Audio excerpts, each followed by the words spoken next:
स्वागत है आपका प्रोफेसर अरुण कुमार नई परख के मंच पर। कई इस तरह की घटनाएँ हुई हैं, कई ऐसे वक्तव्य आए हैं, जो हैं तो अलग-अलग मसलों के ऊपर, अलग-अलग परिस्थितियों से ताल्लुक रखते हैं, लेकिन उनमें एक बात समान है और वो ये है कि मुल्क की आर्थिक स्थिति बहुत खस्ता है और ऐसी तमाम घटनाएँ हो रही हैं, जो उस खस्ता हालत को और ज़्यादा संगीन बनाने की तरफ ले जा रही हैं। मसलन डोनाल्ड ट्रंप जो नरेंद्र मोदी को अपना दोस्त और अपना बहुत ही फैंटास्टिक पर्सन वगैरह ये सब बोलते हैं। उन्होंने कह दिया है कि भाई वो अब हिंदुस्तान के ऊपर और ज़्यादा टैरिफ लगाएँगे, करीब 12% करीब उनकी तरफ से ऐलान आ गया। उधर दूसरी तरफ उनकी ईरान के साथ में डील बन नहीं पा रही है। ईरान जो है वो पीस टॉक से बाहर चला गया है और कुछ मिलिट्री एक्सचेंज एक-दूसरे के ऊपर हमले की घटनाएँ भी आ गई हैं। ईरान ने कुवैत के हवाई अड्डे पे हमला कर दिया है। बहरीन में अमेरिका का जो फ़ौजी अड्डा है, उसके ऊपर हमला करने की उसने कोशिश की है। उधर अमेरिका ने भी जो यहाँ पे मिलिट्री हेडक्वार्टर है एक ईरान का, वहाँ पे अमेरिका ने पहले हमला किया था। इसका मतलब ये है कि जो शांति है, वो बड़ी ही दुर्बल किस्म की शांति है, वो कभी भी भंग हो सकती है। जब तक है, तब तक हमें गनीमत समझनी चाहिए कि शांति जो है, वो गनीमत है। उधर इज़राइल इस संधि को इस तरह की शांति नहीं चाहता, तो वो हिज़्बुल्लाह के ऊपर हमले कर रहा है। डोनाल्ड ट्रंप उसको डाँट-डपट कर रहे हैं, अपनी डाँट-डपट का वो प्रचार भी कर रहे हैं। इधर एक बहुत दुनिया की बहुत बड़ी वायर सर्विस है ब्लूमबर्ग उसने बता दिया कि भाई इनका हिंदुस्तान का जो सोने का भंडार है कुछ कम दिखाई पड़ रहा है। रिज़र्व बैंक ने उसका खंडन कर दिया। चलिए हम रिज़र्व बैंक का खंडन मान लेते हैं, हमारा उससे कोई झगड़ा नहीं है। रिज़र्व बैंक के खंडन को हम ज़्यादा प्रामाणिक मानते हैं। लेकिन ये तो है ही कि भाई किसी देश के स्वर्ण भंडार के बारे में ये खबर चलती क्यों है मतलब? कुछ ना कुछ तो है इससे भारतीय अर्थव्यवस्था के बारे भरोसा-वरोसा लोगों का उठ रहा है और हर रोज़ खबर आती है कि अब भारत से पैसा निकालने वाले जो एफआईआईज़ हैं मतलब वो उसमें और बढ़त पहले 2 अरब डॉलर है, अब ढाई अरब डॉलर हो गया, अब सवा 2 से ढाई अरब डॉलर हो गया। मतलब इस तरह के आंकड़े भी अखबारों में ही आ रहे हैं, वो भी बात सामने आ रही है। तो काफ़ी बुरी हालत है और हमारे विपक्ष के नेता साफ कह रहे हैं कि हिंदुस्तान में एक आर्थिक सुनामी आने वाली है। ऐसी आर्थिक सुनामी आने वाली है, ऐसी कभी किसी ने देखी सुनी नहीं होगी। उनका तो आकलन ये तक है कि इस आर्थिक सुनामी के कारण मोदी जी की गद्दी तक चली जाएगी, साल भर से ज़्यादा वो सत्ता में नहीं रह पाएँगे। तो वो उनका कयास है, वो कह भी रहे कि मेरा आकलन है। तो हम लोग उसके ऊपर आकलन के ऊपर नहीं जा रहे, वो आज़ाद हैं अपना आकलन करने के लिए। लेकिन कुछ तो ऐसा है, जो घटित हो रहा है लगातार और उसमें फिर से कहूँगा, उसमें समान बात एक ही है कि हिंदुस्तान की अर्थव्यवस्था, भारत की आर्थिक स्थिति बहुत ही बुरी हालत में है। और अब ये इस पूरे मसले के ऊपर आप अपने विचार रखें तो नई परख के दर्शकों को ये पता चलेगा कि भाई आखिरकार हमारे भविष्य में क्या हमारा इंतज़ार कर रहा है। धन्यवाद अभय जी। मेरा मानना है कि सरकार कहीं न कहीं सब बातें छुपा रही है। हाँ। वो जिस तरह का डेटा दे रही है हुँ, उस पे विश्वास करना ज़रा मुश्किल हो रहा है। हुँ, क्योंकि ये तो बात सही है कि दुनिया में एनर्जी की कमी हो गई है हुँ, और हम लोग क्योंकि बहुत ज़्यादा इम्पोर्ट करते हैं क्रूड ऑयल और गैस, तो हमारे ऊपर तो असर पड़ेगा ही। लेकिन सरकार कह रही है कुछ भी असर नहीं है, वो कह रही है कि सब ठीक है और 73 दिन तक कोई वो कदम नहीं उठाए जो कदम उठाने चाहिए थे, जो 73 दिन बाद उठाने शुरू किए। तो उससे तो बात बिगड़ जाती है कि अगर आप शुरू में ही अपना संभाले नहीं, तो फिर तो बाद में जाके और ज़्यादा परेशानी बढ़ी जाएगी। तो इसलिए मेरा मानना है कि सरकार को पब्लिक को कॉन्फिडेंस में लेना चाहिए, सरकार को ऑपोजिशन को कॉन्फिडेंस में लेना चाहिए और जो एक्चुअल में सिचुएशन है उसके हिसाब से अपनी आगे की रणनीति तय करनी चाहिए। क्योंकि अगर एक बात बीच में बोलूँ थोड़ा माफ़ कीजिए मैं बीच में बोल रहा हूँ। मेरा कहना है कि सरकार अपने ही कारनामों के कारण, अपनी ही बदइंतज़ामी के कारण सरकार के हाथ भी काफ़ी कुछ बँधे हुए हैं। एक धीरे-धीरे हालत बिगड़ते जाते हैं तो आप ऐसी स्थिति में पहुँच जाते हैं कि आप चाह के भी कुछ नहीं कर सकते। आपके ऑप्शंस, आपके विकल्प जो हैं, वो ना के बराबर रह जाते हैं। अब मसलन डोनाल्ड ट्रंप को लीजिए। अब वो जब वो अवधि खत्म हो रही है 10% टैरिफ वाली, अब वो कह रहे हैं हम 12.5% टैरिफ और लगाएँगे और उसके लिए जो एक बात कह रहे हैं देखने में लगती है, वो सही भी भले क्यों नहीं वो टैरिफ लगाने का बहाना बहाना लगती है बात ये। और जब सोना बेच रहे हैं, हो सकता है सोना कहीं गिरवी रख दिया हो तो उसे खाते में दिखा सकते हैं कि हमारे खाते में सोना है। हिंदुस्तान पहले भी सोना गिरवी रख चुका है। जब यशवंत सिन्हा देश के वित्त मंत्री थे और चंद्रशेखर जब प्रधानमंत्री थे, तब भी सोना गिरवी रखा गया था क्योंकि बैलेंस ऑफ पेमेंट की हालत बहुत खस्ता थी। तो ये सब जो हो रहा है, ये ऐसा लगता है कि आपका सुझाव जो है, सुझाव तो बिल्कुल ठीक है, ये बिल्कुल दुरुस्त है आपका सुझाव, लेकिन मुझे लगता है कि इस तरह के सुझाव को भी मानने से उनका कोई काम चलने वाला है नहीं। मेरा कहने का मतलब ये था कि क्रेडिबिलिटी नहीं है। हाँ। सरकार की क्रेडिबिलिटी एक तरह से खत्म हो गई। अब वो कहते हैं कि जी हमारे पास तो जितना क्रूड आ रहा है उस 60 दिन का क्रूड का रिजर्व है, जब सबको पता है कि रिफाइनरी तो 1 हफ्ते का क्रूड रखती है और आपके पास थोड़ा बहुत क्रूड शायद पाइपलाइन में हो, पर 60 दिन का क्रूड का रिजर्व कैसे हो गया? उसी तरह वो कहते हैं कि जी हमारे पास तो मतलब कमी नहीं है जो तेल की, लेकिन फिर उसके बाद दाम क्यों बढ़ रहे हैं दुनिया में? अगर कमी नहीं है दुनिया में तो दाम क्यों बढ़े हुए हैं? तो सरकार ये सब मान के अगर सही बात मतलब करे तो फिर तैयारी भी करेगी। अगर आप तैयारी नहीं करेंगे तो कल तो औंधे मुंह आप गिरेंगे, क्योंकि अभी आपने सही समय पे तैयारी नहीं की है। तो ये मेरा मानना है कि सरकार की एक कमजोरी है जिससे कि विश्वसनीयता कम जाती है। इसीलिए जो सोने की बात आपने कही, तो आरबीआई हालांकि कह रहा है कि भाई हमारे पास तो 880 टन था और अभी भी उतना ही जो है सोना है, तो लोग यही सोचेंगे कि पता नहीं कहाँ से ब्लूमबर्ग ने निकाला है और शायद ब्लूमबर्ग सही हो, क्योंकि सरकार तो सही आंकड़े दे नहीं रही। पहले आपने देखा कि आईएमएफ ने भी कहा, कि सरकार तो कहती थी हमारे तो विश्वसनीय हैं जीडीपी के आंकड़े, पर आईएमएफ ने भी कह दिया कि वो तो ग्रेड सी है, मतलब वो रिलायबल नहीं है। जो बात हम लोग मतलब 2016 के बाद से कह रहे हैं, वो आईएमएफ ने उसकी पुष्टि कर दी, पर इतने समय तो सरकार ने वो बात मानी नहीं कि सरकार के जो आंकड़े जो निकालती है, फिर उसी तरह अनएम्प्लॉयमेंट के आंकड़े हुए उसी तरह कंजम्पशन के आंकड़े हुए, जो भी उनके खिलाफ जाते हैं उसको डिनाई कर देते हैं। तो इसमें विश्वसनीयता बहुत कम है। अब बात आती है कि क्या हमारी जिस अर्थव्यवस्था में क्राइसिस किस प्रकार का है। तो जैसे कि हमने कई बार बात की है कि जब एनर्जी की शॉर्टेज होती है तो एनर्जी का असर सब चीज़ों पे पड़ता है। आपके जब प्रोडक्शन पे पड़ेगा, डिस्ट्रीब्यूशन पे पड़ेगा, कंजम्पशन पे पड़ेगा। तो जब एनर्जी की शॉर्टेज है तो ये सब चीज़ों पे असर तो पड़ने ही वाला है, तो उससे आपकी स्थिति बिगड़ेगी। और अगर आप सही कदम नहीं उठाएंगे अपनी एनर्जी को बचाने के लिए तो और ज़्यादा परेशानी बढ़ जाएगी। अब आप 35% तो एक्सपोर्ट करे जा रहे हैं, अब 90 दिन से ज़्यादा हो गए, आप 35% एक्सपोर्ट करे जा रहे हैं, तो उससे जो हमारा क्रूड है वो और तेज़ी से ख़त्म होगा। जो हम घर के जो अपने इस्तेमाल के लिए इस्तेमाल कर सकते थे वो हमें उपलब्ध नहीं होगा। और वो क्यों हो रहा है? क्योंकि जो हमारी प्राइवेट कंपनियां रिलायंस जैसी, वो उससे बहुत फ़ायदा उठा रही हैं, क्योंकि इस समय दुनिया में दाम काफ़ी तेज़ हैं, तो वो अपना जो रिफाइंड प्रोडक्ट बेच रहे हैं। उसी तरह अगर हम जो गैर ज़रूरी और ज़रूरी चीज़ है इसके बीच में डिस्टिंक्शन नहीं करेंगे तो हम गैर ज़रूरी चीज़ों के उसमें जब अपना क्रूड ऑयल ख़त्म कर लेंगे, अपने जो रिफाइंड प्रोडक्ट ख़त्म कर लेंगे, तो फिर ज़रूरी चीज़ों के लिए बाद में और मुश्किल हो जाएगी। जैसे कि फर्टिलाइज़र बहुत ज़रूरी है, अगर आपको फर्टिलाइज़र उपलब्ध नहीं होगा तो खाने पीने की परेशानी हो जाएगी, खाने पीने की परेशानी होगी तो फिर आपके दाम जो तेज़ होंगे तो गरीब आदमी। और वैसे ही आपने देखा ब्लैक मार्केटिंग तो शुरू हो गई थी। जो गैस का सिलेंडर सरकार कह रही थी कोई कमी नहीं है, 950 का सिलेंडर 4000 5000 में जा रहा था। जो गैस आप 100 रुपए किलो में गैस भरवाते थे वो 400 500 रुपए में जा रही। तो ब्लैक मार्केटिंग तो हो रही है और दाम तेज है।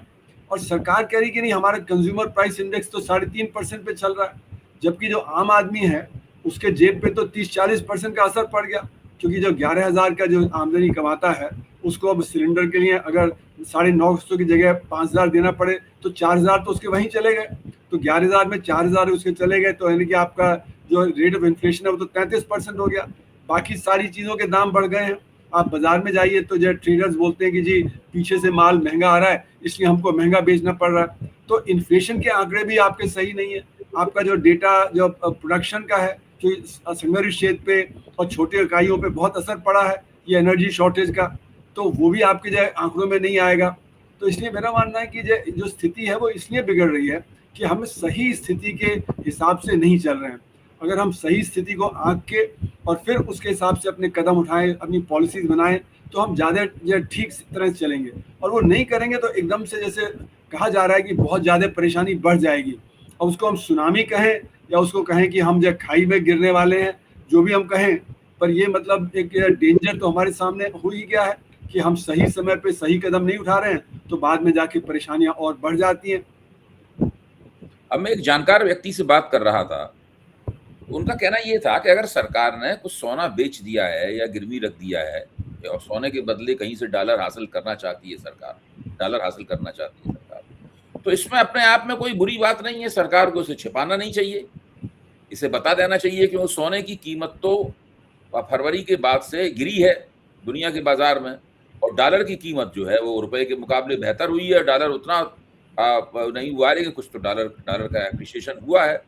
तो जाहिर है, और डॉलर की हमें ज़रूरत रहती है क्योंकि हमें बहुत सी चीज़ें इंपोर्ट करनी है, तो डॉलर की ज़रूरत है। सोने के जरिए तो इंपोर्ट हो नहीं सकता। तो अगर सरकार सोने के एक हिस्से का इस्तेमाल करके डॉलर हासिल करना चाहती है, अपना डॉलर का भंडार बढ़ाना चाहती है, इसमें छिपाने की ज़रूरत क्या है? उसको कह देना चाहिए।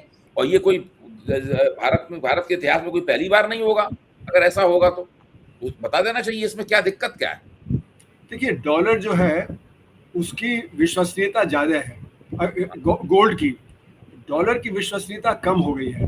पिछले साल तो डॉलर काफ़ी गिर गया था और गोल्ड ऊपर चढ़ा क्योंकि लोग जो डॉलर से गोल्ड में जा रहे थे। तो मेरा मानना है अगर हमारे foreign exchange reserve 680 billion dollar के करीब हैं तो काफ़ी है हमारे पास। ऐसा नहीं कि हमें डॉलर ये सोना बेच के और डॉलर चाहिए, हमारे पास तो रिजर्व पड़े हुए हैं। और ये मतलब अभी तो आपने देखा कि सेंट्रल बैंक जो है दुनिया भर के, वो जब से ये रूस पे प्रतिबंध लगाया यूक्रेन वॉर के बाद, तब से वो गोल्ड में जा रहे हैं। और इसीलिए गोल्ड के दाम इतने तेज हुए क्योंकि सबको ये डर है कि कल पता नहीं अमेरिका क्या करे और हमारे ऊपर प्रतिबंध लगा दे, हमारे जो बाहर के एसेट्स हैं उनको फ्रीज कर दे।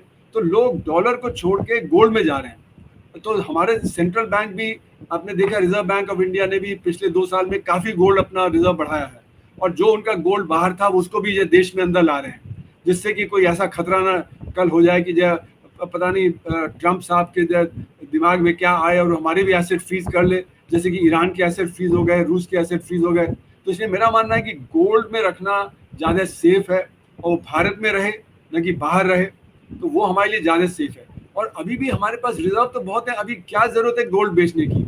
मुझे कोई ऐसी ज़रूरत नहीं लगती कि कुछ और डॉलर मिल जाएंगे, 10-15 बिलियन डॉलर अगर हमने सोना बेचा तो हमारे तो 680 बिलियन डॉलर के रिजर्व्स हैं। तो 680 बिलियन डॉलर के हैं तो अभी ये 10-12 बिलियन डॉलर की क्या मतलब है? तो इसलिए मेरा ये मानना है कि अभी कोई ऐसी ज़रूरत आरबीआई की या सरकार की थी नहीं कि वो सोना बेचे। और इसलिए मैं मानता हूँ कि जो आरबीआई कह रहा है कि 880 टन था और 880 टन आज भी है, तो मेरा मानना है कि शायद वही सही बोल रहे हैं। पर फिर भी मैं कहूँगा क्रेडिबिलिटी की प्रॉब्लम है, क्योंकि सरकार जो कह रही है या आरबीआई कह रहा है उसमें क्रेडिबिलिटी की प्रॉब्लम आ गई है, क्योंकि पता नहीं कब वो सही बोलते हैं, कब गलत बोल देते हैं। तो इसलिए अगर ये ब्लूमबर्ग ने कहा है तो उसमें पता नहीं, हो सकता है क्या तथ्य है, क्योंकि जब तक कि हमें सही आंकड़े नहीं मिलेंगे तब तक उसका विश्लेषण नहीं कर सकते हैं। तो ब्लूमबर्ग ने किस आधार पे वो कहा है वो भी देखना पड़ेगा, क्योंकि आरबीआई तो क्लियरली कह रहा है कि हमारे पास 880 टन था और आज भी 880 टन है। अगर लेकिन हमने ब्लूमबर्ग ये कह रहा है, जहां तक मैं थोड़ा बहुत समझ पाया हूं, ब्लूमबर्ग ये कह रहा है कि ये इन्होंने मई के महीने में ये सोना बेचा है। उन्होंने सोने का जो भंडार इनका कम हुआ है वो रीडिंग उनकी मई के महीने की है, और आरबीआई जो रिजर्व बैंक जो आंकड़ा दे रहा है वो आंकड़ा जो है वो मई के पहले वाले यानी अप्रैल के महीने तक का है।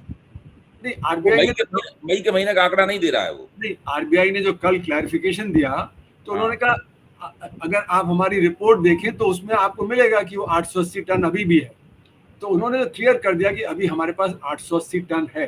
अब ये इसका विश्लेषण करना पड़ेगा कि क्या मतलब जो आरबीआई ने क्या पुरानी रिपोर्ट के आधार पे कहा है, पर आरबीआई ने कल ही कहा है जो क्लैरिफिकेशन दिया कि अभी 880 टन है।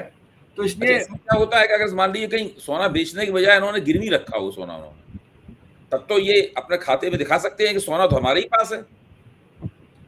वो बात सही है आपकी कि हो सकता है, पर मेरा कहने का मतलब है कि अभी जरूरत ही नहीं है। मतलब आपको डॉलर की क्या जरूरत है अभी, क्योंकि आपके पास तो ऑलरेडी 680 बिलियन डॉलर के भंडार है, तो आप 10-12 बिलियन डॉलर ये एक दलील ये भी है इसके अंदर कि इन्हें ये अमेरिका से खरीद रहे हैं तेल, ये तेल खरीद रहे हैं वेनेजुएला से, जो वहां पे डॉलरों में और महंगा तेल ले रहे हैं और डॉलरों में उसका पेमेंट करना पड़ता है। ईरान से तेल ले नहीं रहे, ईरान से तेल तो रुपए में जी हाँ। ईरान रुपया ले लेता था और यूको बैंक में ही रुपया उसका जमा कर देता था। अभी हज़ारों करोड़ रुपया उसका जमा है यूको बैंक में। जी फिर हाँ। रूस से भी नहीं ले रहे, वो रूबल रूबी ट्रेड के तहत उनको तेल आता था और सस्ता मिलता था तेल। अब ये तेल ले रहे हैं अमेरिका के दबाव में, अमेरिका से ले रहे हैं तेल और वेनेजुएला से तेल ले रहे हैं जो कि महँगा है। और साथ में अपने जो प्राइवेट प्लेयर्स हैं, उनको तेल बेचने की इजाज़त भी दे रखी है। जी तो हाँ। इन्हें तेल तो चाहिए ही चाहिए और खूब चाहिए, अमेरिका से चाहिए और यहाँ से चाहिए, तो उनको उनको इन्होंने अंदाज़ा लगाया होगा, मेरा अनुमान है कि हमें और डॉलरों की ज़रूरत पड़ सकती है। नहीं, पर अभी ज़रूरत नहीं है ना, क्योंकि अभी तो आपके पास $680 बिलियन के वैसे ही रिजर्व्स हैं। तो अभी $12 बिलियन आप लेके कौन सा बहुत बड़ा वो कुछ बदलाव कर लेंगे? जब आपके रिजर्व और गिरेंगे, उस समय आप करें तो भी इस बात समझ में आती है। पर अभी ये मतलब सोना बेचना मेरे मेरे हिसाब से वो सही नहीं है, क्योंकि सोना अगर आप रखेंगे तो ज़्यादा एक सर्टेनिटी रहेगी। कल आपको जब बेचना पड़े तो आप बेच दीजिएगा उस समय। तो फिर भी अब मैंने जैसे कहा कि क्योंकि विश्वसनीयता कम हो गई, तो ये देखना पड़ेगा आंकड़ों में कि क्या हुआ, कैसे हुआ और क्यों ये करना। अगर सरकार ने किया है, जैसे आप कह रहे हैं कि उन्होंने गिरवी रखा है, तो कहाँ गिरवी रखा है और अंदाज़ कितने है। डॉलर। हाँ, ये सरकार तो कुछ बताती है नहीं, अंदाज़ ही लगा सकते हैं। क्यों पर चंद्रशेखर की सरकार ने जब सोना गिरवी रखा था तो बता दिया सबको कि भाई हमने सोना गिरवी रख दिया। वो एक्चुअली पता लग गया था कि वो मतलब जब हवाई जहाज पे लोड हो रहा था, तो उस हाँ, समय पिक्चर वगैरह आ गई थी। नहीं तो ये सब बातें बताई नहीं जाती हैं। तो इसलिए मतलब अगर सरकार ने और उस समय तो ये था कि सोना आपको बाहर भेजना पड़ा, है ना? तो नहीं तो आपका जो सोना पड़ा था बैंक ऑफ इंग्लैंड में या जो स्विस बैंक वगैरह में, उसका भी आपका कर सकते थे। पर उस समय यहाँ से भेजा गया तो बात पकड़ी गई कि वो हवाई जहाज में आपने लोड किया वगैरह। पर मेरा मानना है कि इस समय कोई ऐसी इतनी कोई खास जरूरत नहीं दिख रही, क्योंकि अभी भी अगर $680 बिलियन के रिजर्व्स हैं, तो हमारे जो 8-9 महीने के तो इम्पोर्ट के बराबर है ही। उस समय तो हालत ये थी कि 2-3 हफ्ते के इम्पोर्ट के बराबर थे हमारे फॉरेन एक्सचेंज रिजर्व्स। और उस समय क्या था कि स्पेकुलेशन बहुत चल रहा था। इसीलिए मैं बार बार कह रहा हूँ कि हमें रुपए को ज़्यादा तेजी से नहीं गिरना देना चाहिए। जैसे कि कुछ जो सरकार के पहले जो सरकार को प्रेज करते थे, वो कह रहे हैं क्या फ़र्क पड़ता है भाई, 100 हो जाए, 101 हो जाए, 99 हो जाए, कोई फ़र्क नहीं पड़ता, रुपया गिर रहा है। पर मेरा मानना है कि अगर तेज़ी से गिरेगा, स्पेकुलेटर्स बहुत ज़्यादा तेज़ हो जाएंगे और वो स्पेकुलेट करेंगे, और फिर हमारे जो रुपया है वो तेज़ी से गिरेगा, उसका असर हमारे गरीब आदमी पे पड़ेगा, हमारी अर्थव्यवस्था पे पड़ेगा। उसका उदाहरण ये कि जब कॉन्टेजियन जब आया साउथ ईस्ट एशिया में, तो थाई करेंसी बहुत तेज़ी से गिरी थी और उसमें फ़ायदा उठाया वॉरेन बुफे और ऐसे बहुत सारे सटोरियों ने, जिन्होंने बिलियंस ऑफ डॉलर उसमें कमाए। और वहाँ पे जनता मतलब 2 मिलियन लोग मतलब जो है वहाँ पे गरीबी की रेखा के नीचे चले गए। उसी तरह भारत में भी 1989 से 91 के बीच में, जिसका आप जिक्र कर रहे हैं, जब सोना बेचना पड़ा क्योंकि रुपया तेजी से गिर रहा था, तो सटोरियों ने और उसको तेजी से गिरा दिया और उसका असर भी हमारी अर्थव्यवस्था पे गलत पड़ा। उसी तरह आप अगर रूस को देखें, तो जब सोवियत यूनियन कोलैप्स हुआ, उसके बाद जो रूबल बहुत तेजी से गिरा, यानी कि 1 रूबल $1 के बराबर होता था और वो $1 में 60,000 रूबल हो गए थे। फिर उनको करेंसी वगैरह को चेंज करना पड़ा अपना। तो इसलिए करेंसी अगर तेजी से गिरने लगती है, तो उसका बहुत भारी नुकसान पड़ता है अर्थव्यवस्था में। तो इसलिए मेरा मानना है कि जो आरबीआई कर रहा है कि वो धीरे-धीरे डॉलर रिलीज़ कर रहा है, जिससे कि रुपया तेज़ी से ना गिरे। अगर रुपया तेज़ी से गिरने लगेगा, तो उसका बहुत ही भयानक असर हमारी अर्थव्यवस्था पे पड़ेगा, गरीबों पे खासकर असर पड़ेगा। तो इसलिए वो जो कर रहे हैं कि वो धीरे-धीरे डॉलर रिलीज़ करके रुपए को बहुत ज़्यादा तेज़ी से नहीं गिरने दे रहे, तो वो एक सही कदम है और उसी में मतलब बेहतरी है देश की। अच्छा, एक कयास ये भी लगाया जा रहा है, चूँकि सारी खबरें फैल रही हैं, इधर-उधर चल रही हैं, जब किसी जगह अर्थव्यवस्था में बेचैनी होती है, तो इस तरह की खबरें ज़्यादा आती हैं कि सरकार तैयारी कर रही है एनआरआई बॉन्ड्स जारी करने की।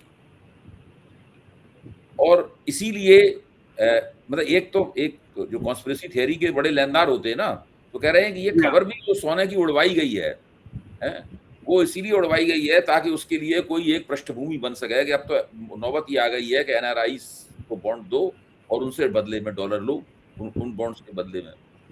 पहले भी एनआरआईज़ के लिए बॉन्ड जारी किए गए थे। जी तो हाँ। ये जो स्थिति है, इस स्थिति को किस तरह से देखेंगे आप? देखिए, मेरा मानना है कि अभी जो देश से कैपिटल बाहर जा रहा है, फॉरेन पोर्टफोलियो इन्वेस्टमेंट जा रहा है, एफडीआई नेट में करीब-करीब ज़ीरो या बहुत कम हो गया है ना? तो इसलिए है क्योंकि जो स्टॉक मार्केट बाहर के हैं उनमें बहुत हाई रिटर्न आ रहा है।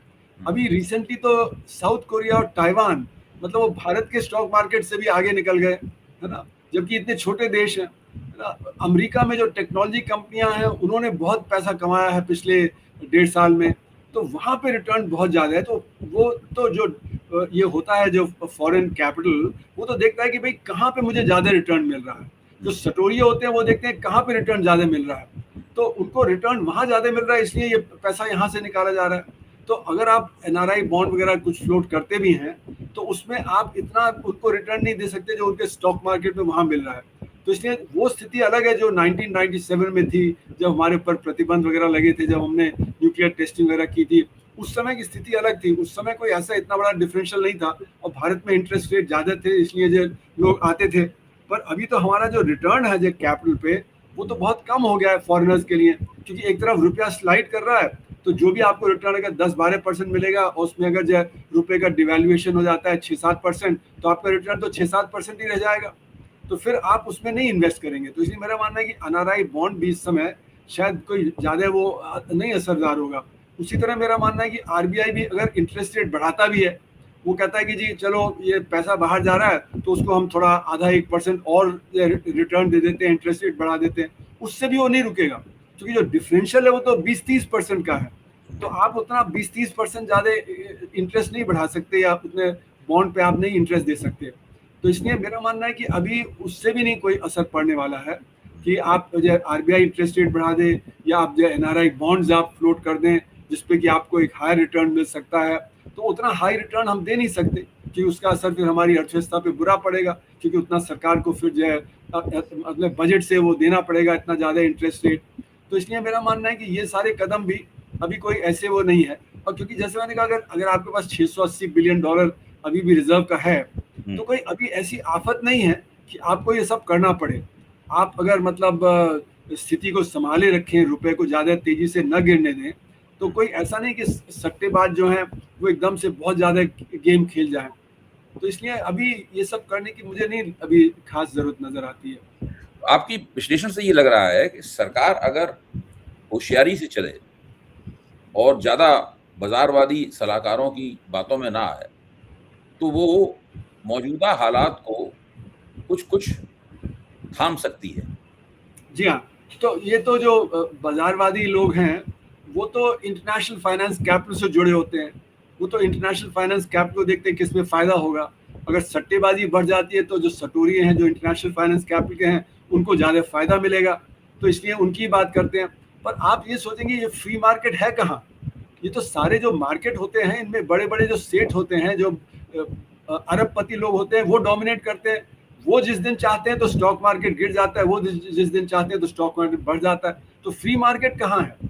और अभी भी जो स्पेकुलेशन अगर रुपए पे हो रहा है, तो स्पेकुलेशन जो अमीर ही तो कर रहा है, कोई गरीब आदमी थोड़ा स्पेकुलेशन कर रहा है। आप और हम थोड़े जाके वहाँ पे डॉलर खरीद बेच रहे हैं।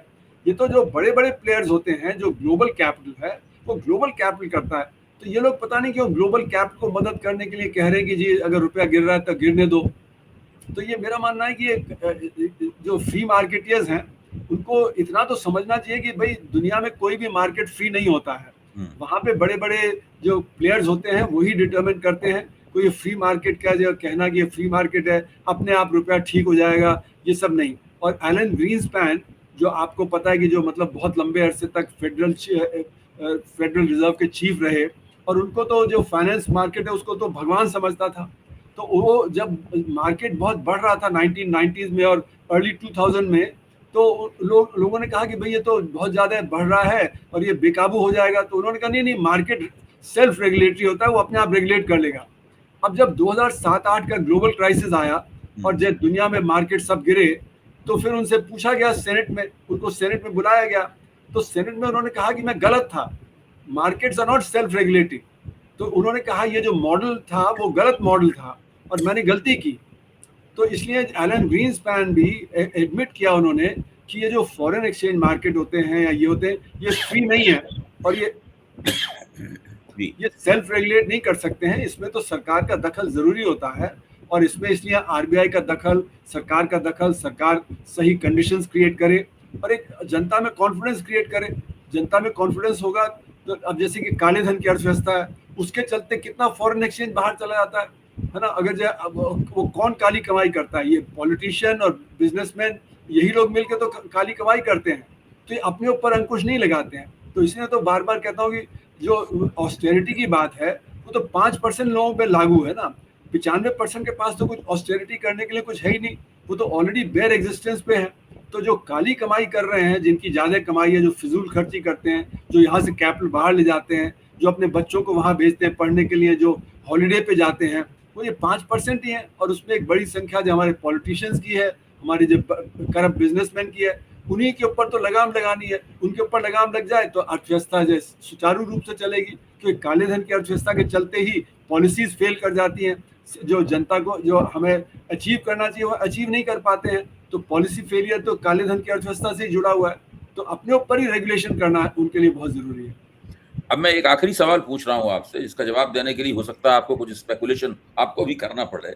जैसे कि राहुल गांधी कहते हैं कि भाई एक आर्थिक सुनामी आने वाली है, एक अभूतपूर्व किस्म की आने वाली है, मतलब बड़ा आर्थिक संकट आने वाला है। तो जो बड़ा आर्थिक संकट आने वाला है, इसका पहला अगर आएगा तो इसका कौन सा ऐसा चिन्ह होगा जिसको देख के हम लोग समझ जाएं कि वो आर्थिक संकट दरअसल आ रहा है? और जब तक वो चिन्ह नहीं आता, वो सूचकांक नहीं आता, तब तक हम ये माने कि नहीं, आर्थिक संकट अभी दूर है। देखिए, एनर्जी की शॉर्टेज है, उत्पादन कम होगा ही होगा, और जब उत्पादन कम होगा तो प्राइसेस बढ़ेंगे ही बढ़ेंगे।